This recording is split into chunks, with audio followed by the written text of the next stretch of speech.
Okay, well, welcome everyone to our ninth town hall. Thank you all for joining us. So noting that I'm sure for many of you, you have been Zooming all day long. I know I have. For those who are homeschooling kids, I feel your pain. My name is Eliana and I'm one of the volunteers here at Voices of Wentworth. Firstly, I'd like to start by acknowledging that I am on the land of the Gadigal and the Birrabirragal people. I recognise their ongoing connection to the land, waters and community, and I pay my respects to their elders, past, present and emerging. If you are dialing in from other lands, please note them in the chat.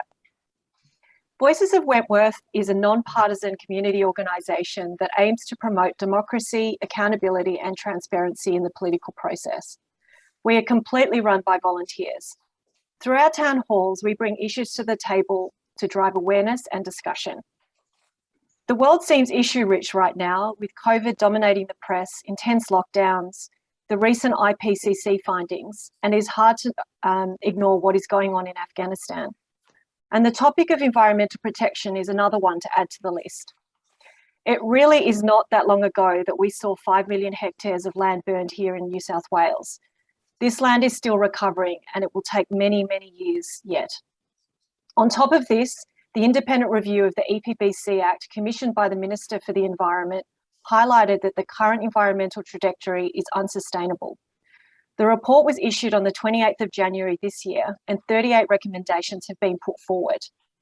And while the federal government has issued its pathway for reforming national environmental laws in June, which outlines a set of commitments, it really is unclear how these commitments will address the recommendations put forward from the independent review.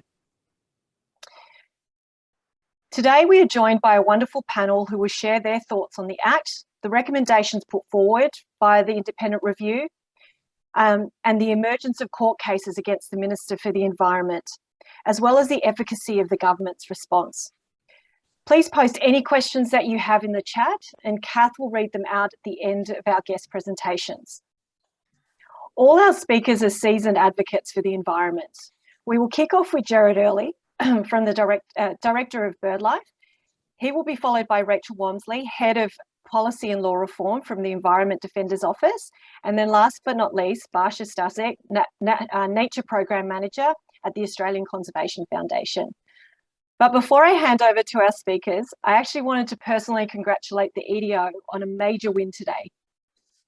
This is a court order for the EPA to address climate change, having successfully argued on behalf of bushfire survivor victims for climate action. I think this is just a great testament to the EDO, and just really proud that we have them on, to have Rachel on the call with us tonight. But before handing over to Rachel, I'll hand over to Gerard to talk us through the Act. Okay, thanks for that. The Environment Protection and Biodiversity Conservation Act 1999, known as the EPBC Act, has now been the Commonwealth Government's prime legislation for environmental protection for 21 years. You may not necessarily have heard of the EPBC Act, but it is extremely important. It sets out the Commonwealth Government's national responsibilities for the environment. It also identifies precisely what parts of Australia's biodiversity and heritage fall within those national responsibilities and how they should be protected. When I talk about national responsibilities, you might think of iconic areas like the Great Barrier Reef, Kakadu or Uluru. However, the Act also applies to places like Wentworth. The Bondi Surf Pavilion, Bondi Beach and Centennial Park are all national heritage properties protected by the EPBC Act. Eastern Suburbs Banksia Scrub is an endangered ecological community protected by the Act. And there are 46 threatened species protected by the Act that are known to occur throughout Wentworth. These include birds, frogs, reptiles and plants. And apart from the species known to occur within Wentworth, there are about another 50 threatened species or ecological communities that are likely to exist in Wentworth given the general nature of the area. There are also numerous Commonwealth places in Wentworth that are protected by the EPBC Act. Places like Victoria Barracks, the Paddington Post Office and Macquarie Lighthouse. So it is really important that the EPBC Act works well. It is really important nationally, but also for local areas all around Australia. If it is not working properly, That's bad news for nature and nature conservation all throughout the country, including in Wentworth. To put this into perspective, I'd like to give you a short potted history of the EPBC Act and how we have come to where we are now. The Act came into being in the year 2000, following almost a decade of negotiation between Australian governments. Previously, there had been a period of sustained community unrest and significant conflict between the Commonwealth and the states on environmental issues. The problem was that before the EPBC Act, the Commonwealth's role in environmental issues was unclear and largely restricted to its own activities. That was despite public expectations that the Commonwealth should be involved in important environmental decisions. The Commonwealth Government itself was also seeking to broaden its environmental role. In doing so, its actions were challenged by the states in a series of high-profile court cases, all of which the Commonwealth won comprehensively. Those court cases confirmed the broad extent of Commonwealth government powers in relation to the environment and established the Commonwealth's national responsibilities. In 1997, all Commonwealth governments, Commonwealth, state and territory, formally agreed those national responsibilities, and the EPBC Act enabled them.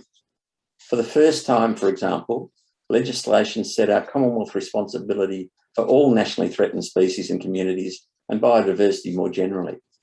For the first time, Commonwealth government decision-making needed to take into account principles of ecologically sustainable development. I believe it is important to understand this history because history makes it absolutely clear that the Commonwealth government has formal legal responsibility for matters of national environmental significance. The Australian community understands this and expects the Commonwealth to have a leadership role in the environment, independent of particular state and territory interests. If the Commonwealth were to walk away from its environmental responsibilities, abrogating them to the states, as some commentators and politicians are advocating, it would not simplify matters. We would just return to the environmental confusion with all its risks and uncertainties of the late 20th century. So against that background, how has the EPBC Act performed?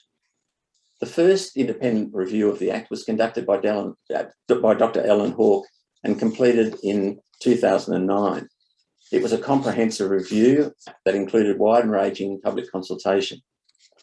That review found the Act was broadly supported by the community and had in fact made improvements in environmental protection in Australia. Nevertheless, Dr. Hawke identified room for improvement, for example, in relation to accountability and transparency, and the need to encompass emerging issues such as climate change and water planning. Dr. Hawke made 71 recommendations to improve, expand and refine the Act. 59 of those recommendations, had they been acted upon, would have involved specific statutory amendments to the EPBC Act. Unfortunately, Commonwealth governments of both political persuasions pretty much ignored the first independent review, specifically rejecting recommendations for substantive amendment of the Act. It is therefore not all that surprising that 11 years after the first review, the second independent review conducted by Professor Graeme Samuel found the Act was no longer broadly supported by the Australian community. Indeed, public confidence in the EPBC Act had deteriorated to such an extent that Australians now do not trust that it is delivering either for the environment, for business or the community. Professor Samuel's key message is that Australia's natural environment and iconic places are in an overall state of decline and that the EPBC Act and its operation is outdated and requires fundamental reform.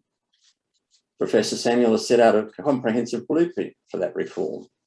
He has made 38 recommendations, which he has stressed should be regarded as an interrelated and interdependent package of reforms. The centrepiece of the reform is new legally enforceable national environmental standards to deliver the environmental protection needed.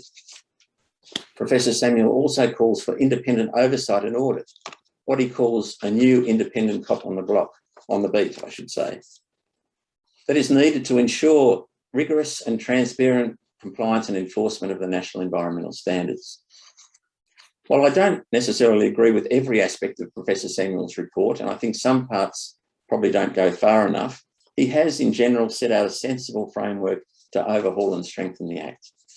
It is imperative that his framework is implemented in a timely and comprehensive fashion. As Professor Samuel has noted, the Australian environment has suffered from 2 decades of failure to improve the law and its implementation. If his review is treated by the government in the same manner as the first independent review of the Act, it may be years before we get the fundamental reform that is needed. That would be a national tragedy. The fact is that 20 years ago, the EPBC Act was innovative and reforming. However, in the absence of updating or improvement since then, the Act cannot deal with all the pressing environmental issues now facing Australia. Administration of the Act has become increasingly about box ticking, making sure the minister goes through all the proper processes in making a decision without necessarily ensuring the most appropriate outcome. How many times have you heard over recent years a Commonwealth Environment Minister approve a controversial project and justify the decision by saying that the process has been more rigorous than any other and that an unprecedented number of conditions have been imposed? These conditions are predominantly all about process, not outcome. And everybody knows the Commonwealth Environment Department doesn't have the resources to monitor and enforce them all. So surprise, surprise, last year when the Auditor General reported on the administration of the EPBC Act, he found that administration of the Act is not effective. He found almost 80% of environmental approvals were non-compliant or contained errors. He found the regulatory approach is not proportionate to environmental risk, and there is no way of measuring how well the objectives of the Act are being met. How many times do we have to be told? First by Dr. Hawke more than a decade ago, then by Professor Samuel, and now by the Auditor General. The fact is the EPBC Act is no longer world leading. Indeed, it's no longer even fit for purpose. It's too process driven without regard for outcomes. It is not able to deal adequately with emerging and future issues such as climate change. It is complex and cumbersome, and in many ways has become almost impossible to administer effectively. It is a matter of national importance that the government takes up the challenge to make this necessary reform to the EPBC Act. The government must include strong national environmental standards that establish the unambiguous and measurable outcomes that are required. It must include an independent cop on the beat to ensure that standards are being fully met. This reform cannot wait another 10 years until a third review of the EPBC Act tells us yet again that reform is needed. It is a matter of national importance that the government acts soon. The Australian environment and the Australian community deserve it. Thank you. Thank you, Gerard. And just a reminder that if you've got any questions, just please post them in the chat. We'll kick off the Q&A after we've had all the presentations. So over to you, Rachel.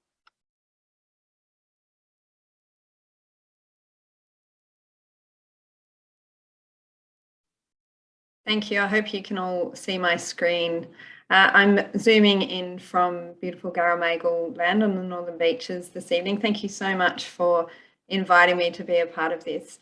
I'm going to just drill down a bit into what Graeme Samuel found in the review and a little bit more of the detail of the review process. And then Basha is going to talk about the government response since. So I'm going to focus on 10 key findings. If my screen will let me change slides. There we go, thank you. So just for a bit of context beforehand, I think it's really important to remember here we have a process for a 12-month review, an independent decadal review that's being done. But before that review even started, we did get a very strong narrative from the government about cutting green tape, about streamlining, and as you can see from Minister Lee there, environmental laws were classified as laws that strangle the economy. So we have one narrative from the government and a very clear deregulation agenda. And at the same time, we had a 12-month process with Professor Samuel that was very iterative. 30,000 people wrote submissions into this review on the interim report, on the final report. There were meetings, there were specialist stakeholder groups. It was quite an in-depth process. So it's just important to bear in mind that we've had a double-track process throughout this. But to go through the 10 major things, as Gerard just said, a a complete overhaul is needed. The Act is 20 years old, no longer fit for purpose. I think Graeme's exact words were, Australia's natural environment and iconic places are in an overall state of decline and under increasing threat. The environmental trajectory is currently unsustainable. The EPBC Act does not clearly outline its intended outcomes, and the environment has suffered from 2 decades of failing to continuously improve the law and its implementation. So it's a fairly damning conclusion. For instance, in 1,000 pages, it doesn't even mention climate change at the moment. So what Graeme Samuel did after the process, he put together a final report. It's over 250 pages, it's 12 theme chapters, it's 38 recommendations for detailed reform. And as Gerard said, the real foundation for his vision is national environmental standards. So these are legally enforceable standards, and they're for the things we might expect, like our world heritage, national heritage, wetlands, threatened species, Great Barrier Reef, marine environment, but they're also standards for community consultation, for Indigenous engagement and participation, impact assessment for projects, including climate considerations. He also talks about developing enforceable standards for regional planning, environmental restoration, biodiversity offset reform. He was very keen on compliance and enforcement standards, and also standards for data and information, environmental monitoring and evaluation of outcomes, so we can actually see how the standards are tracking. And of course, to make sure the standards are actually being applied and enforced, he suggests a suite of assurance and oversight measures. In the interim report, he did suggest a strong cop on the beat, but unfortunately, the government rejected that idea at the point of the interim report, but still in his final report, he does recommend an Environmental Assurance Commissioner, an Office of Compliance and Enforcement in the department, and some new oversight committees that you can see there. And as I said at the start, there's a lot of discussion about environmental law reform being about streamlining and handing over powers to states and territories. But if you look at what Graeme Samuel is saying, he's saying, yes, you could accredit other decision makers, but first you need your standards, then you need your assurance measures, and then you need these other package of reforms about outcomes and data and engagement. And then once you've got that set up, yes, you can accredit other decision makers if they meet these standards. It's really important to note that what Graeme Samuel is saying about accreditation is not the same as the current proposal for devolution of environmental approval powers that the government is talking about, the single touch approval or the one-stop shop. That's a different model, and it's really important not to confuse the two. Graeme was really strong on improving Indigenous participation. He convened an expert Indigenous stakeholder group that worked on a first standard, and he also noted the need for Indigenous cultural heritage reform across Australia, which is great. He was also very strong on improving data and information, establishing a standard, of course, but also getting an information supply chain and a custodian. So, I mean, we can't make good evidence-based decisions if we just don't have the data.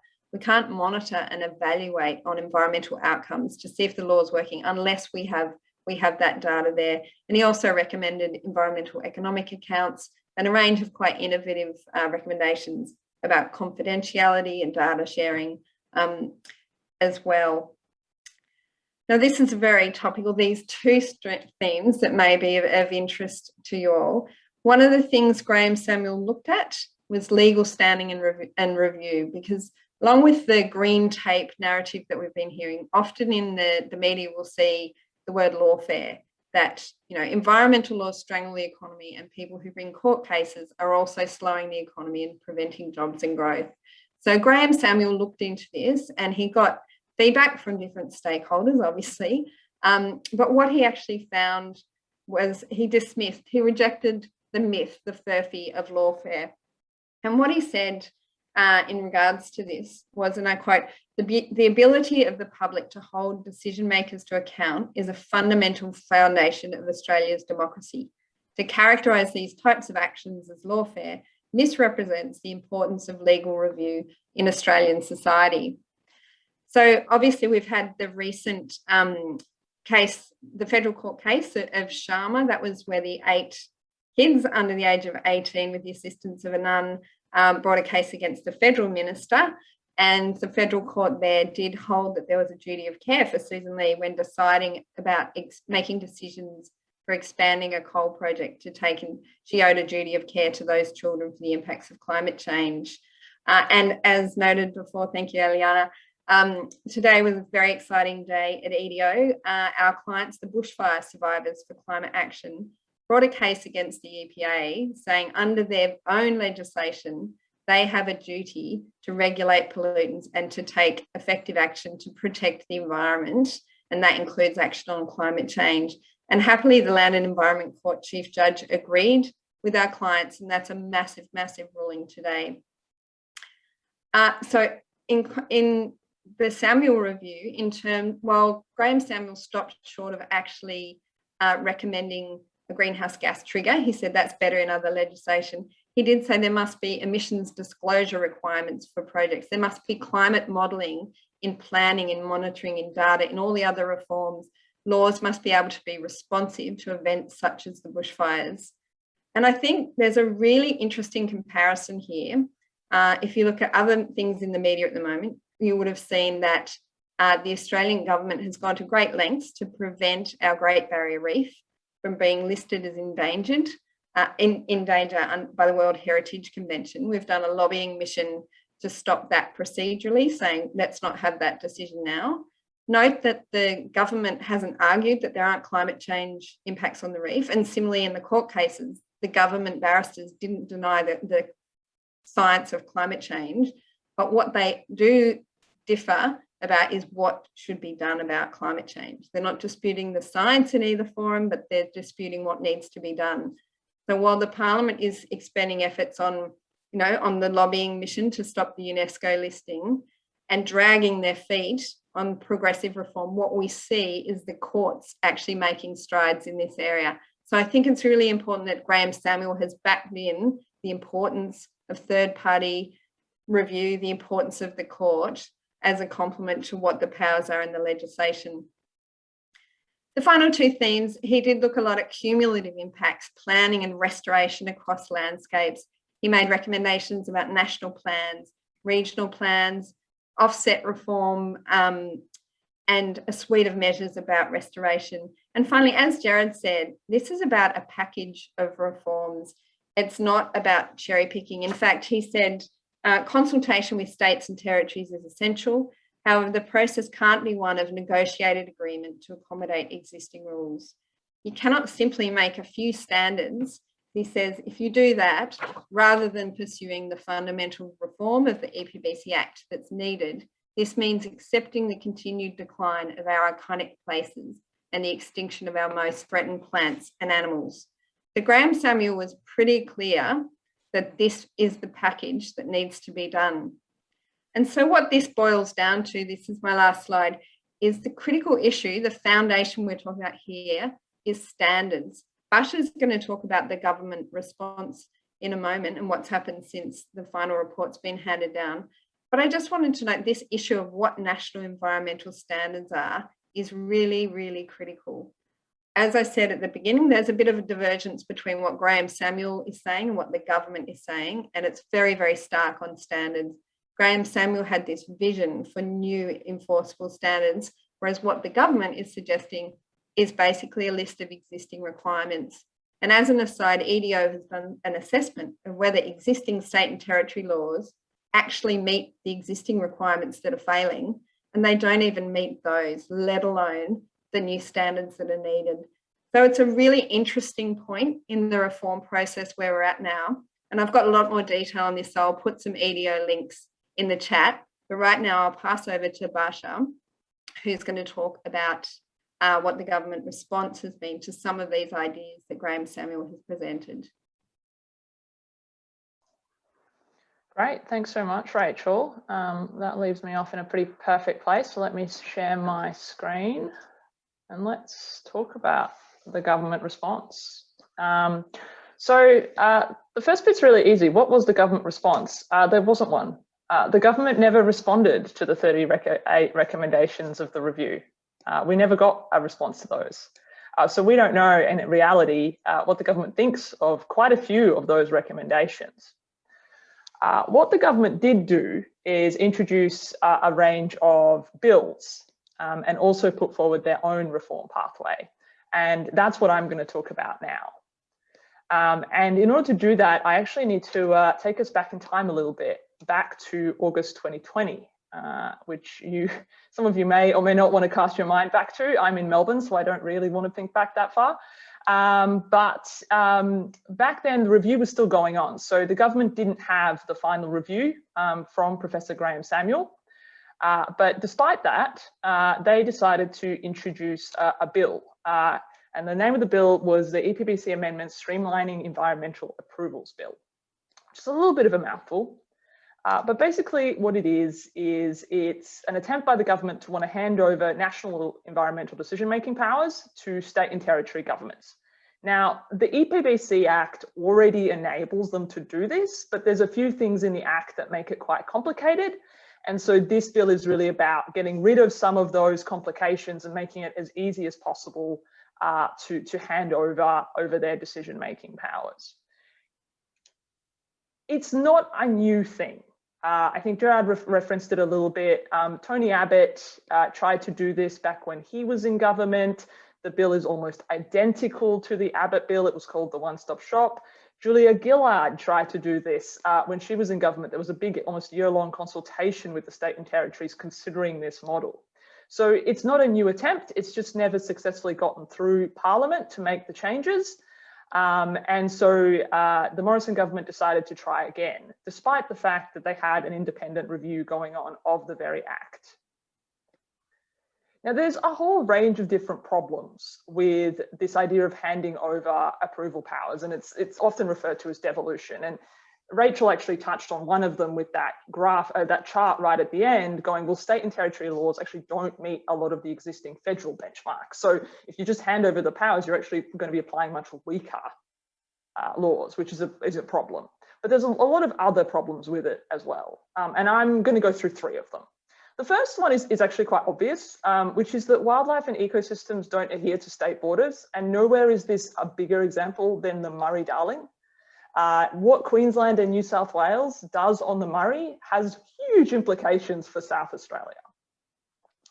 Another example of that is if you've got New South Wales going, yep, we're okay with destroying this koala habitat over here because Queensland has koala habitat. And Queensland goes, we're okay with destroying this koala habitat over here because New South Wales has koala habitat. End result, you don't have any koala habitat. So there's a reason that we found ourselves in a system where the national government had a role to play. The second reason is we actually have seen comparable systems fail and push species much, much closer to extinction or drive them to extinction. And what the example here is regional forest agreements, which exist under the current Act, exempt public forest logging, native public forest logging from the EPBC Act and leave it to the state governments. And it's been an environmental disaster. And so it's not like this is a new idea that hasn't even been tested. It has been tested with regional forest agreement. It really hasn't worked for the environment. And conflict of interest is another one that sort of arises as a bit of an issue. States are often the proponents, particularly of infrastructure projects like roads. And so then a conflict of interest begins to arise if they're also granting the approvals. And so there's a lot of sort of risky issues with devolution that need to be addressed before you pursue that. And the government doesn't address any of them in the bill. So they introduced that bill in August 2020 and got it through the House because the government has the majority in the House, but couldn't get it through the Senate because they don't have the majority in the Senate and they need one more vote. So they've got them and One Nation. They need one more vote to get things through the Senate, either from Labor, the Greens, or one of the three crossbench senators, Jackie Lambie from Tasmania, Rex Patrick from South Australia, and Sterling Griff from South Australia. And none of those people were willing to support this legislation, mostly at that time because they were like, you have an independent review that's going on. We'd like to see what the review says. And so the bill just sat in the Senate. Fast forward to 2021, the Professor Samuel's review is released by the federal government. We can all read it. And the government introduces a new piece of legislation called the EPBC Amendment Standards and Assurance Bill. Sounds pretty good. Standards, assurance, two things in the Samuel review. It looks like they're actually following some of the recommendations. As we've touched on, national environmental standards, basically it's the environmental outcomes that decisions should deliver on. So they've got standards in the title. And assurance, you've got someone in place to ensure that the governments that are making decisions are consistent with national environmental standards. Great. Unfortunately, the devil is in the detail. And while on the surface it might sound like the bill is ticking off on sort of the key reforms of the Samuel review, in reality, it's not. First of all, the government's interim standards are processes. They're not outcomes. They're certainly also not legally enforceable, but they're not outcome standards. We don't know what the outcomes are. And that was the critical part of the Samuel review, because that was one of his key criticisms of the Act.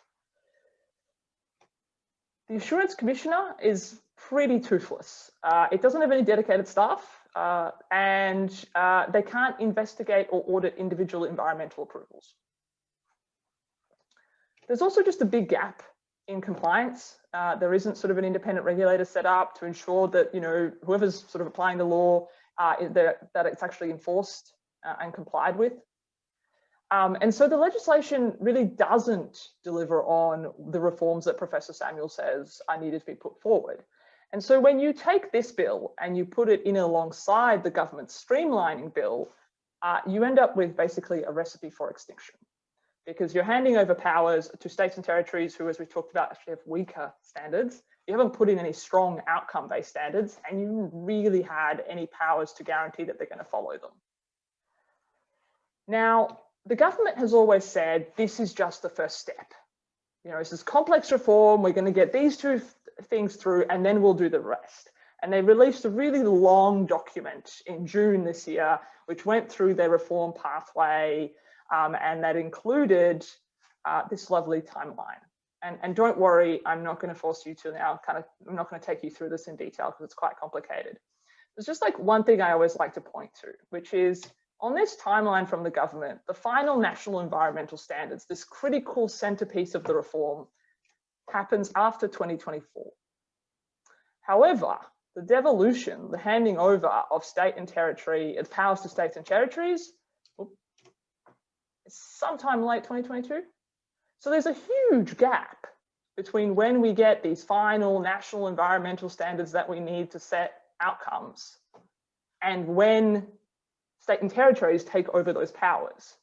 Now, even if you go, that's just a problem in terms of just it taking too long, it also doesn't make a lot of sense. It doesn't make sense to hand over those powers to states and territories and then 2 years later come back to them and say, we have new standards for you. Why not do the proper standards first? And that's been one of the key criticisms. So where are the bills at now? Well, they're stuck in the Senate. Basically, the Labor Party, the Greens, and the 3 crossbench senators we talked about all have said we can't back this because we, in part, can't see how this is actually good for environmental protection. And one of their key arguments has been around the standards that the government has put forward versus the standards that Professor Samuel said are needed. There's also a lot of questions being raised around independent compliance and enforcement of the Act. So it's good that we're not going to see these at the moment, at least. Of course, things can always change in Parliament, but at the moment, at least, we're not seeing these bills go through. That's, you know, it means the system isn't going to get worse, but it also means we're not seeing a progress to reform.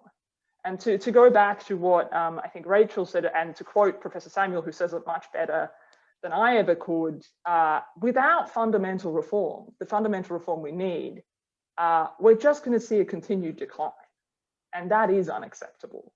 We do need this reform to happen. We can't wait another 10 years or 20 years or however long it's going to take. So what can we do? Well, I wanted to leave you quite quickly with 2 actions.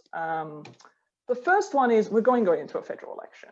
And one of the key things to ensure that a reform process stays alive and that we don't just forget about the Samuel Review is to ensure the people elected into Parliament in the next Parliament have a commitment in their election platform around pushing for strong laws and an independent regulator. So that if they do get elected and they go in, there is a whole bunch of MPs there and senators there who are going to be pushing for this. And that's something we can do in every electorate around the country, including, of course, Wentworth. And I do mean all candidates. The coalition doesn't get a free go here. We do need to shift them. So that's one. The second one that I want to quickly touch on is we actually just need to get more people taking action to protect and restore nature around the country, right around the country. The reason the law reform debate sort of flounders in obscurity and gets caught up in these, partially in these kind of political complexities, is because the issue doesn't get a lot of attention. Governments know that nature is something as a kind of a sidebar issue. They don't have to worry about it too much. And so they don't really get pushed that far to act. Now, partially that's because, there's a lot of jargon in this debate. I've just talked about standards and assurance and devolution. But it doesn't have to be that complicated. We know, and this is a ABC Australia Talks survey that was done in 2019, that actually appreciation of Australia's natural environment ranks pretty highly for most people as what they see as being part of being Australian. It's a really important part of our national identity, of what we care about.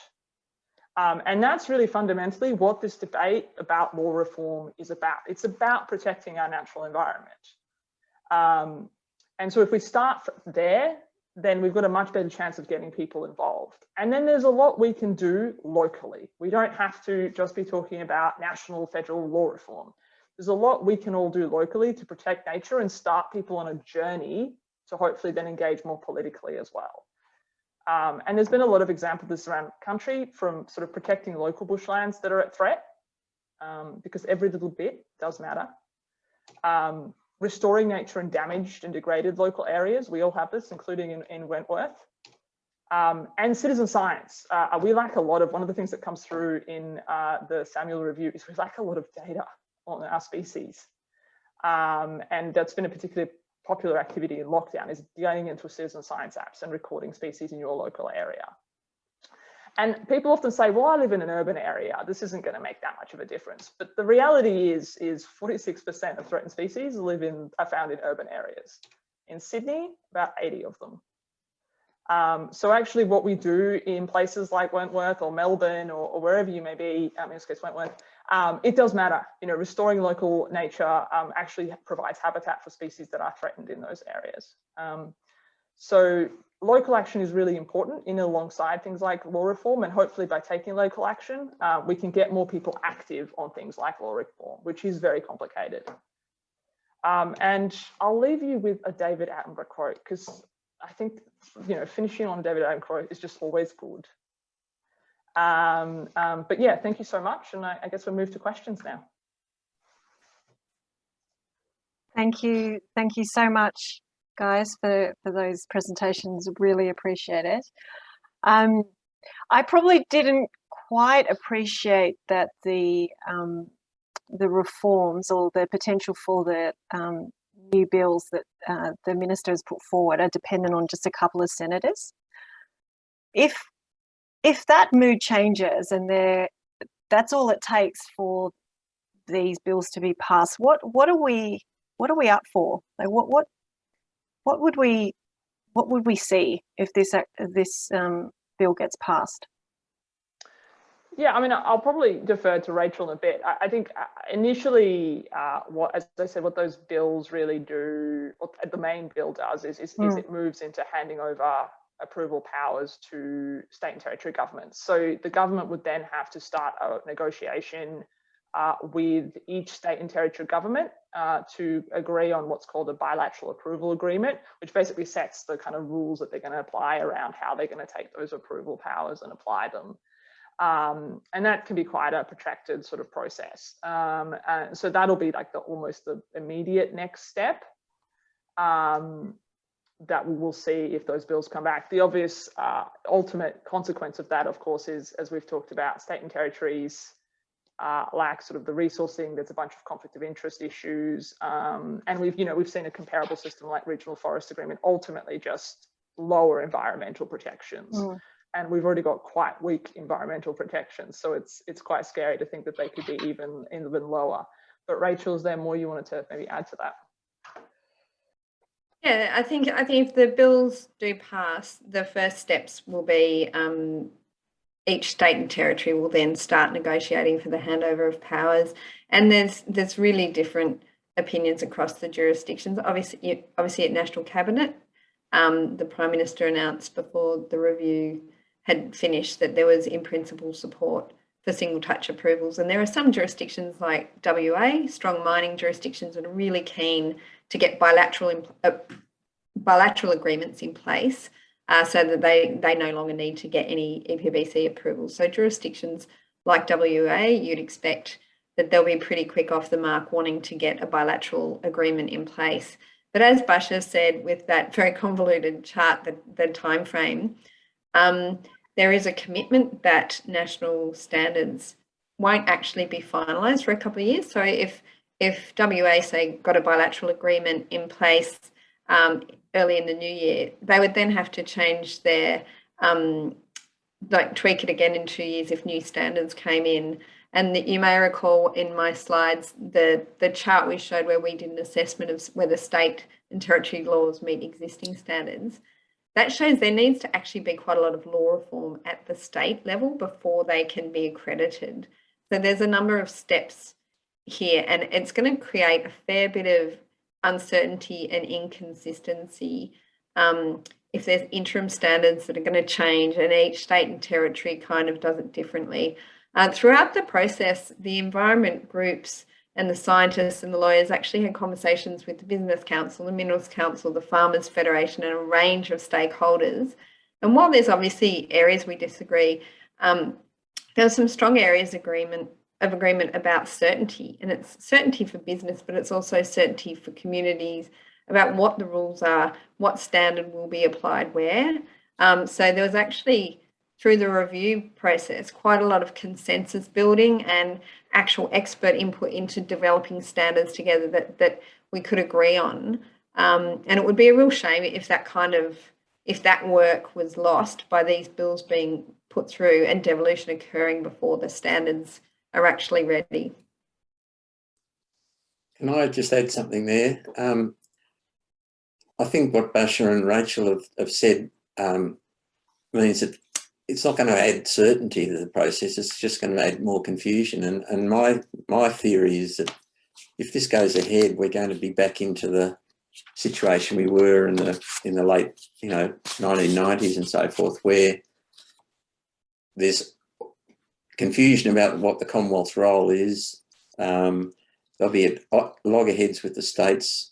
The general community, if there's a huge environmental issue that people don't think a state is operating properly, they'll look to the Commonwealth. So it's not actually going to provide business with any certainty. It's going to be very, very confusing. And from there as well, so say, assuming this did go through, how would we be able to respond if there was a fundamental impact? We're talking extreme biodiversity loss, and we usually have this protection that's no longer there. What other mechanisms would be available, or are we just beholden to that those decisions? Well, that's what I'm saying. I think that's where you get the confusion, and you'd have the sort of situation you had with the Franklin Dam and the wet tropics rainforest, where the Commonwealth would be forced to enact new legislation, and just be messy. And it's not a good thing. It's not something that industry really wants, I don't think. As Rachel said, they want certainty. They don't want sort of confusion and not knowing what the Commonwealth's role is. And the fact of the matter is, no matter what the Commonwealth does, it still has that responsibility. And so, a change of government, whichever party comes in, if someone comes in as Prime Minister who has a strong, if there's a huge environmental issue like Tasmanian Dam again, the Commonwealth may well just step in and we start from square one.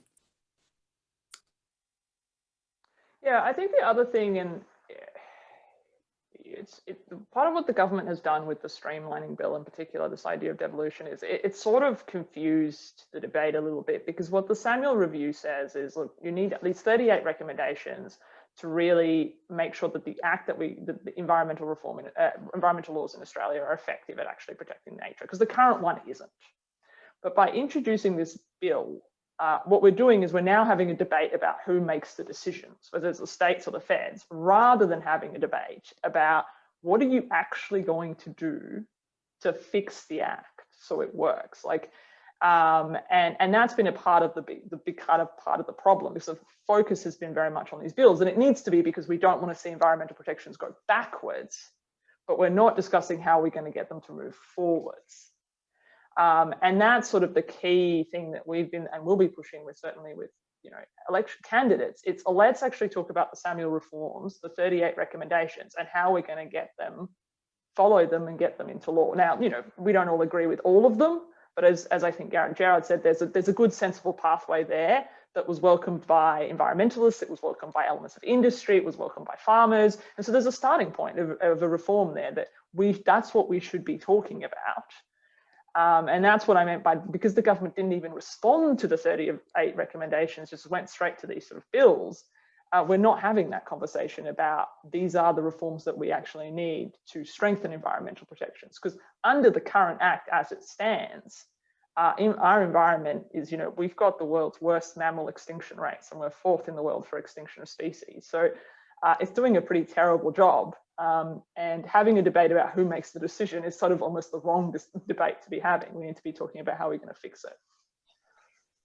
Yeah, and I think, I mean, there's actually some interesting questions on the chat, and I'm keen to move to that shortly, because I think that really takes the conversation a bit further in terms of some of the challenge to some of the things that have been put forward. But it does strike me that even if you devolve powers to state and territory governments, it's like an organisation being run without a sort of a CEO or a figurehead. You've got each of the different leaders running to their own strategy, and that inconsistency is really clear. And I think you made a really good point, Basha, around the fact that wildlife and natural places don't have borders and territory lines. So that inconsistency is really clear, and we've seen it with COVID. So we've got all of our state and territory governments running different strategies with an overarching kind of federal position, but they don't necessarily agree. And so I think that we have this sort of challenge about how, if we were to do what the government's suggesting, how does that keep the environment safe? And what protections are there, or what mechanisms are there to escalate and to debate and to dispute when we feel that what is being approved is not in the best interests of the community, of the environment, of industry, of business. And that is something that I think needs to be really well understood in the government's response, because right now that doesn't seem all that clear. But Kath, I think what would be good is if we go to the chat and just address some of the questions that have been put forward. Yeah, there's a little bit of a debate going on. Yeah, a little bit of debate, and I think it'd be good to unpack this. Okay, well, the first question is a pretty quick question, I hope. Maybe one for Rachel, just in relation to the question of whether there's any legislation at all that actually deals with climate at the moment. Just thinking about that, the EPBC Act not addressing the issue of climate change. Is there any legislation at all that deals with the issue of climate change at the moment? Not effectively, no. What we're missing is that overarching Climate Act at the federal level.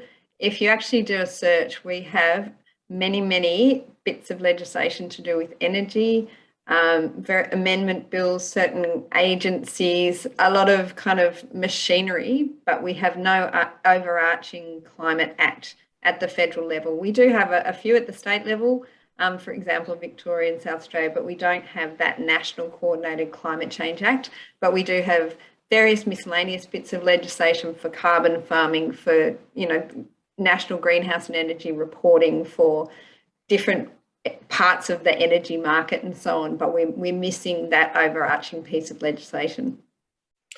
Yeah, thanks. Can I say something? Yeah, sure. The EPBC Act does have, as a key threatening process, anthropogenic greenhouse gas emissions causing global warming. That's a key threatening process under the EPBC Act. Yes, it does, but we have no threat abatement plan for that listed. It's great to list something, but then if you don't have a threat abatement plan, you can list a species, but then if you don't have a recovery plan, all you've got is really the listing. So, you know, what we're saying about, we've got all this process, but what are we doing to actually get the outcomes? That's the quantum shift we need. Yeah, the process is missing, yeah. Okay, just moving on because we've got a lot of questions here. The next question is about the UNESCO listing, the discussion around the listing of the Great Barrier Reef, and whether or not there's a concern that the UN process is being potentially politicized, and that actually what needs to happen is that all of the World Heritage sites, I think someone in the chat mentioned there's about 83, need to be treated the same in relation to the effect of climate change. Does anybody have any comments on that? Oh yeah, this is a similar theme. Once again, we're caught up in the process of the negotiations and how countries are treated and how sites are treated. We're not looking at the environmental outcome, the climate impact on the reef and what we're doing about that. That whole debate was caught up in the political process of UNESCO listings. That's the quantum shift, is to make reforms that actually deliver outcomes. Thanks, Rachel. The next point that has come up is in relation to the government's response to the recommendations from the Samuel Review. Mary Lou says that the report was released in January this year, and she says that there has been a response. So with the bills that have been issued, that there has been a response to those recommendations. Do you want to just answer to that as well? Yeah, I guess what I'm getting at with no government response is there's no government response to the 38 recommendations. The government has sort of run a parallel process, if you will. So what they did was while the review was going on, they introduced the Streamlining Bill. So they didn't have the review. It wasn't completed when the Streamlining Bill came through. Then they couldn't get that Streamlining Bill through the Senate. Then they got the review and they issued a media release saying, thank you very much, Professor, and very good. And here are some random views on it. But generally what you'd see from a government when they get a review of that scale is you'd get a response back from the government going, here are our views and here is what we're going to do or not do on the 38 recommendations put forward. And we never saw that. That has never happened. Instead, what's happened is, they had the Streamlining Bill, they couldn't get that through the Senate, and then they got the review, issued a media release saying, thank you for the review, gave us some sense of how they felt about one or two of the recommendations, and then picked two of them, the standards, sort of, and the Assurance Commissioner, and introduced a bill on that. And then a few months later, in June, we got this reform pathway.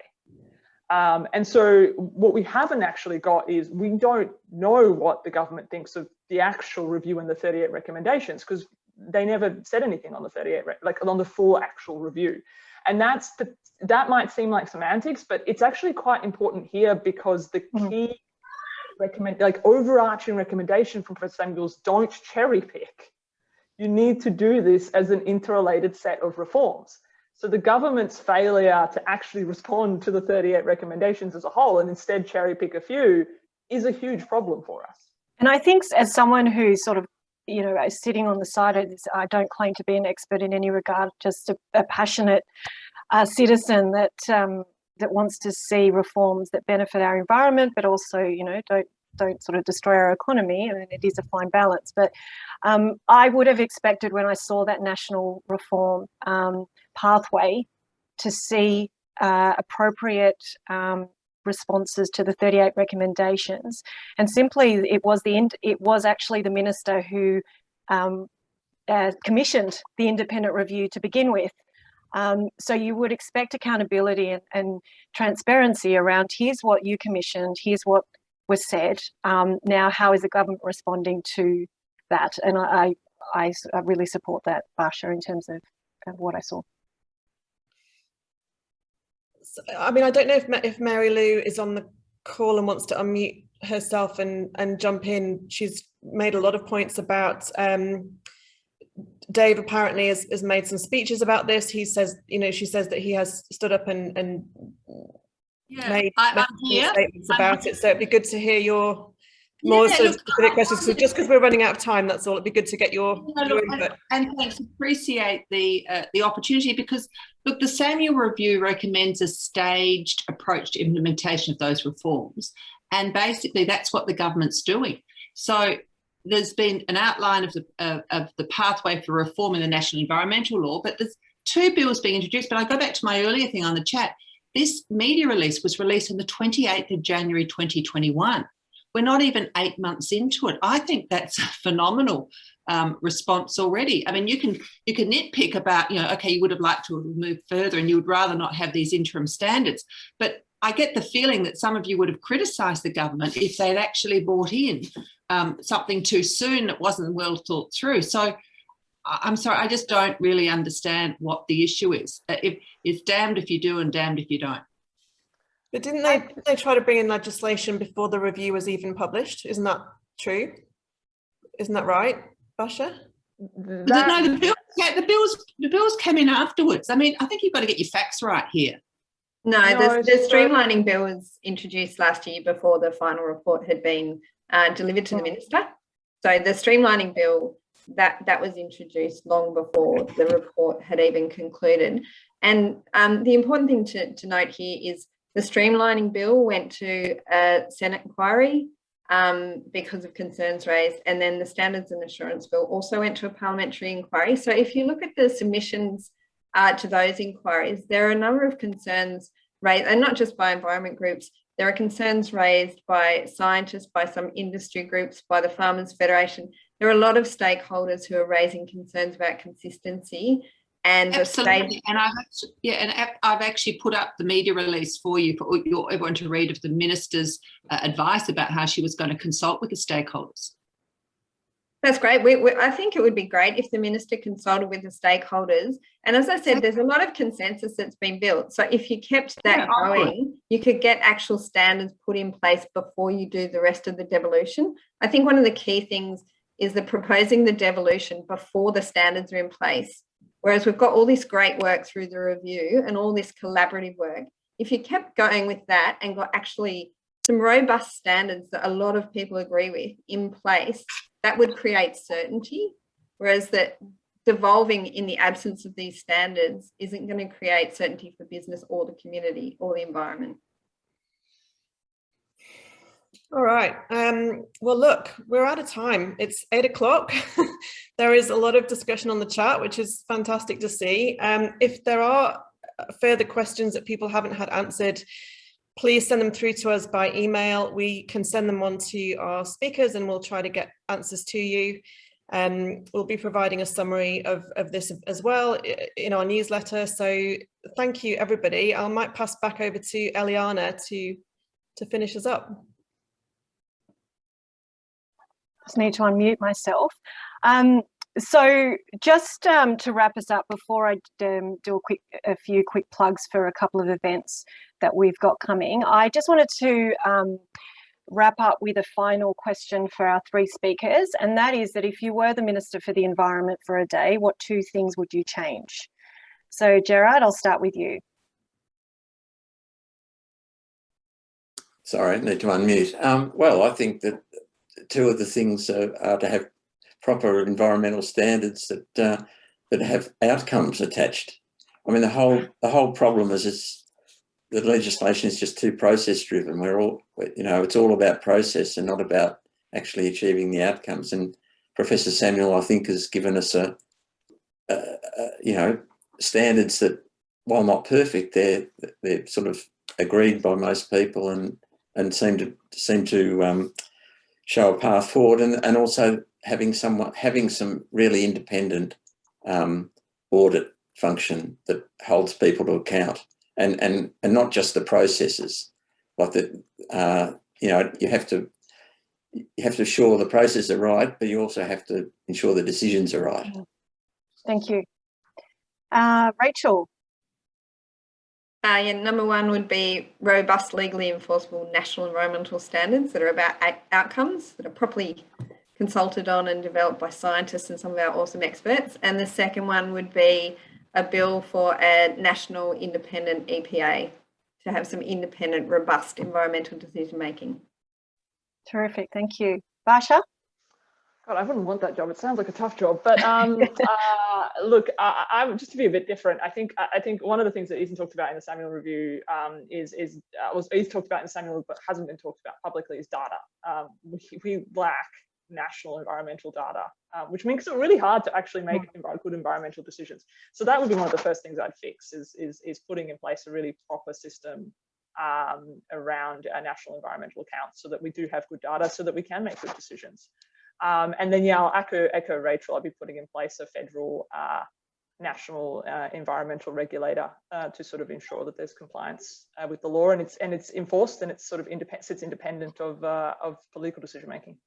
Great, thank you. Thanks very much. So thank you to our three speakers. I really appreciate your time. And thank you for everyone for joining us. Just a quick plug for a few things that are coming up. The first thing is our Voices at the Pub. I keep saying Voices at the Pub event. That's just wishful thinking. But with 1,000 cases, I don't think that's happening soon. Voices on the Couch next week, Wednesday, the 1st of September. You can register via our website. Our next town hall is slated for the 23rd of September, and we will again dig deep on the issue of integrity in politics. Something you can do takes 5 minutes of your time. We've had nearly 200 people complete the survey, and we're getting some really interesting and fabulous insights. It takes 5 minutes to complete our survey. Really easy and just really gives us a sense of what's important to you at a local and federal level.